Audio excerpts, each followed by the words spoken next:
Welcome students. स्वागत है हमारे YouTube channel your success coaching centre में।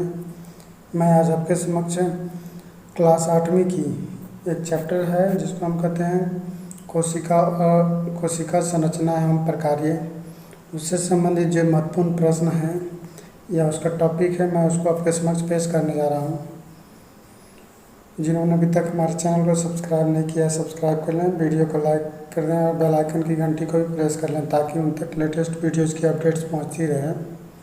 तो चलिए हम जो हमारा टॉपिक हम उसकी ओर चलते हैं। सबसे पहले दिया हुआ है कि पहला है कि सजीवों के संरचनात्मक एवं क्रियात्मक इकाई को कोशिका कहते हैं। इसको हम कह सकते हैं मानव शरीर की सबसे छोटी रचनात्मक एवं क्रियात्मक इकाई को हम कोशिका कहते हैं। माइक्रोस्कोप एक यंत्र है जिससे कोशिका को देखा जा सकता है। दूसरा दिया है वह जीव जो एक ही कोशिका से बना हो वह एक कोशिकीय जीव कहलाता है, जैसे अमीबा और पैरामीशियम। ये क्वेश्चन कई बार पूछा भी जाता है कि एक कोशिकीय जीव का नाम बताइए, एक ऐसे जीव का नाम बताइए जो एक कोशिका का बना हो। तो इसमें इसका उत्तर हो जाएगा। अगला पॉइंट है कोशिका के साइटोप्लाज्म में कोशिकांग पाए जाते हैं। एक ही प्रकार के कार्य करने वाले कोशिकाओं के समूह को उत्तक कहते हैं।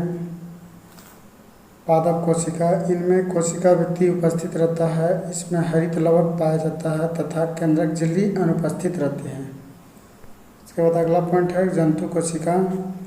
तो इसका उत्तर हमारा जो हो जाएगा इसका जंतु कोशिका का, इसमें कोशिका भित्ति अनुपस्थित रहता है, इसमें हरित लवक नहीं पाया जाता है तथा केंद्रक झिल्ली उपस्थित रहती है। कोशिका के मुख्य अंगक झिल्ली, कोशिका झिल्ली, कोशिका द्रव और केंद्रक हैं। जीन क्रोमोसोम या गुणसूत्र के द्वारा वहन किया जाता है। यह आनुवांशिक गुणों को माता पिता से संतति में स्थानांतरण को नियंत्रित करता है। अगला पॉइंट हमारा जो दिया गया है कि जीवित कोशिका के अंदर सभी कार्य, जीवित कोशिका के अंदर के सभी भाग को प्रोटोप्लाज्म कहा जाता है। क्रोमोसोम या गुणसूत्र वाला या गुणसूत्र केवल कोशिका विभाजन के समय ही देखा जा सकता है। गुणसूत्र नहीं, गुणसूत्रन होगा। कोशिका विभाजन के समय या सेल डिवीजन के समय ही देखा जा सकता है। अगला पॉइंट है कि कोशिका के प्रोटोप्लाज्म को कोशिका का जीवित पदार्थ कहा जाता है। इसके बाद अगला पॉइंट हमारा है कि हरे रंग के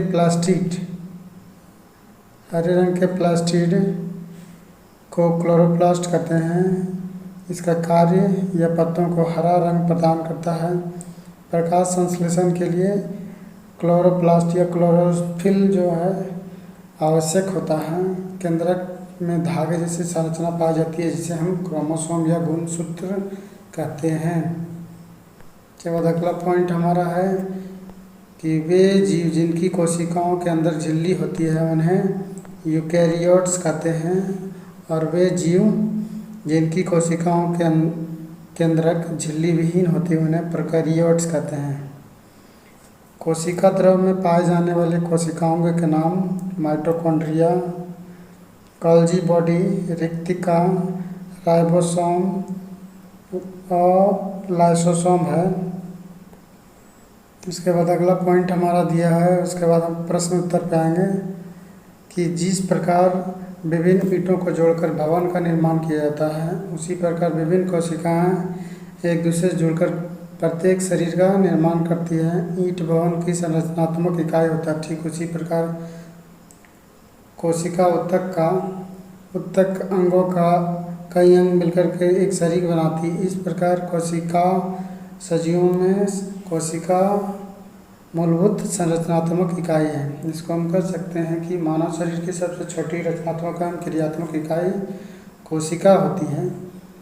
इसकी खोज रॉबर्ट हुक ने की थी 1665 ईस्वी में।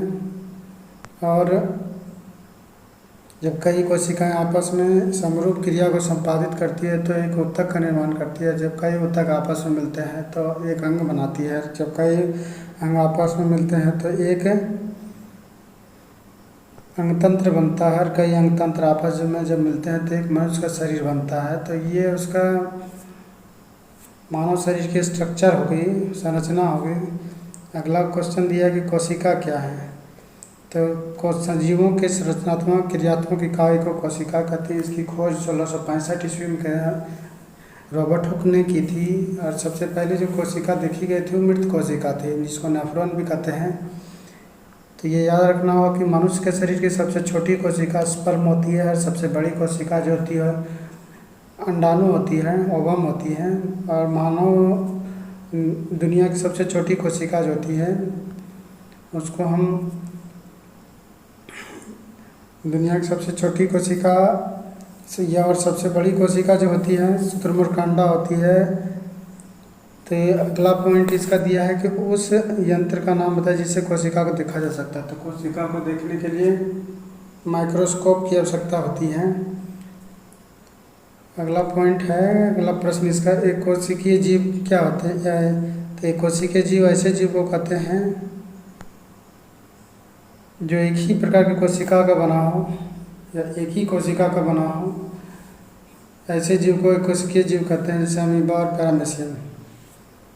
अगला प्रश्न है इसका कि कोशिका के किस भाग में कोशिकांग पाया जाता है। तो कोशिका के किस भाग में कोशिकांग पाए जाते हैं। तो इसका उत्तर हो जाएगा साइटोप्लाज्म में। इसका उत्तर हो जाएगा साइटोप्लाज्म। अगला प्रश्न है इसका, उत्तक क्या है। तो उत्तक का उदाहरण हो जाएगा एक ही प्रकार के कार्य करने वाले कोशिकाओं के समूह को उत्तक कहा जाता है। इसके बाद अगला प्रश्न इसमें दिया हुआ है कि कोशिका के मुख्य अंगक या भाग कौन कौन है। तो कोशिका के मुख्य अंगक या भाग जो है उसमें हम झिल्ली का कोशिका झिल्ली हो गया, कोशिका द्रव हो गया या केंद्रक, ये तीन भाग होते हैं कोशिका के अंदर में और प्रमुख होते हैं।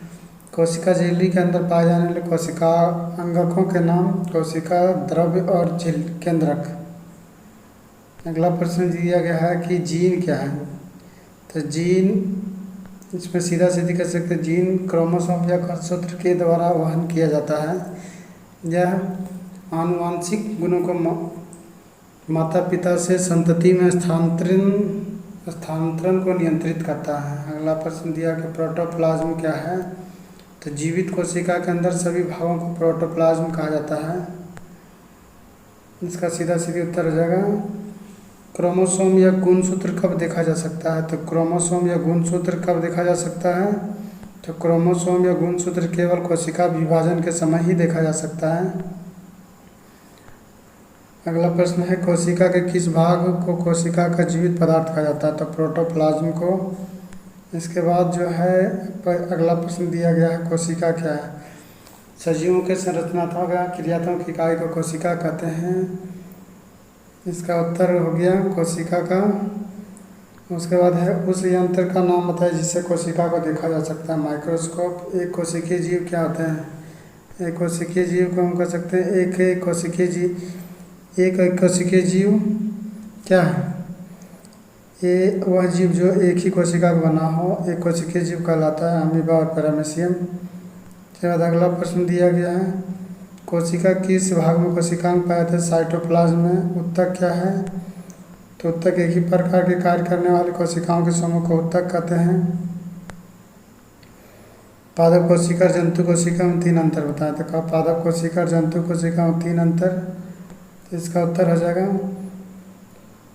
पादप कोशिका जो है इसमें कोशिका भित्ति पाई जाती है, जबकि जंतु कोशिका में कोशिका भित्ति नहीं पाई जाती है। पादप कोशिका में हरित लवक पाया जाता है, जबकि जंतु कोशिका में हरित लवक नहीं पाया जाता है। पादप कोशिका केंद्रक झिल्ली में केंद्रक झिल्ली अनुपस्थित रहता है, जबकि जंतु कोशिका में केंद्रक झिल्ली उपस्थित रहती है। अगला प्रश्न है कोशिका के मुख्य अंगक या भाग कौन कौन से हैं।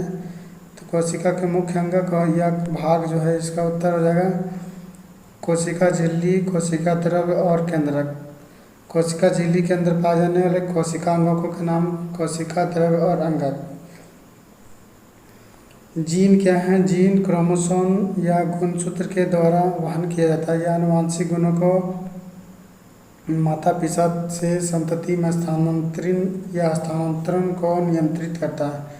प्रोटोप्लाज्म क्या है? प्रोटोप्लाज्म जीवित कोशिका के अंदर सभी भागों को प्रोटोप्लाज्म कहा जाता है। क्रोमोसोम या गुणसूत्र कब देखा जा सकता है? क्रोमोसोम या गुणसूत्र केवल कोशिका विभाजन के समय ही देखा जा सकता है। कोशिका किस भाग को जीवित पदार्थ कहा जाता है? तो प्रोटोप्लाज्म को। अगला प्रश्न दिया है, क्लोरोप्लास्ट किसे कहते हैं? इसका क्या कार्य है? क्लोरोप्लास्ट हरे पत्ते के प्लास्टिड को क्लोरोप्लास्ट कहते हैं।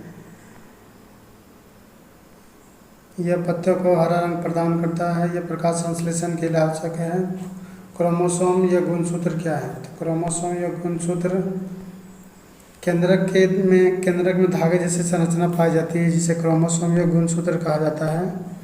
यूकेरियोटिक और प्रोकैरियोटिक कोशिका में अंतर बताइए। तो यूकेरियोटिक कोशिका और प्रोकैरियोटिक कोशिका क्या है, इसमें अंतर देखना है। तो यूकेरियोटिक कोशिका उसको कहेंगे जो जिनकी कोशिकाओं के केंद्रक में वैसी वे जीव जिनकी कोशिकाओं के केंद्रक झिल्ली होती है, यूकेरियोट्स कहलाते हैं।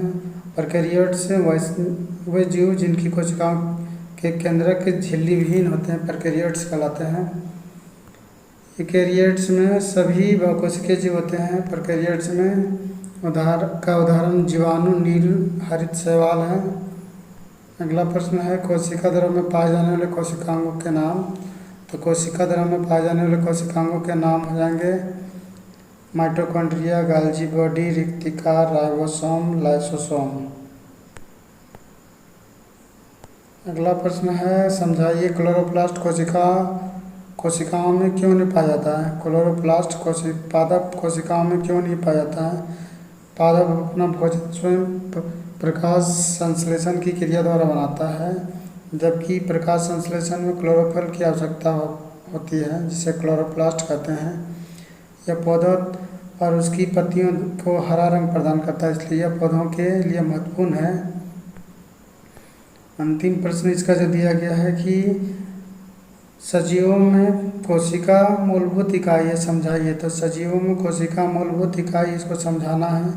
जिस प्रकार ईंटों को जोड़कर भवन का निर्माण किया जाता है, उसी प्रकार विभिन्न कोशिकाएं एक दूसरे को जोड़कर प्रत्येक शरीर का निर्माण करती हैं। ईंट भवन की संरचना का इकाई होता है, और ठीक उसी प्रकार कोशिका संरचना का एक महत्वपूर्ण भाग माना जाता है। तो उस कोशिका में कई कोशिकाएं, इसको सीधा सीधी के याद रखिए कि कोशिका मानव शरीर का या सजीव शरीर का निर्माण कैसे होता है। तो मानव शरीर की सबसे छोटी या जीव शरीर की सबसे छोटी रचनात्मक क्रियात्मक इकाई को कोशिका कहते हैं। जब कई कोशिकाएं आपस में मिलती है तो उत्तक का निर्माण करती है, और कई उत्तक आपस में मिलकर एक अंग बनाती है। कई अंग आपस में मिलकर एक अंगतंत्र का निर्माण करती है, और कई अंगतंत्र मिलकर के एक समुचित जीव का निर्माण करती है। तो इस प्रकार कोशिका को मूलभूत संरचनात्मक इकाई कहा जा सकता है।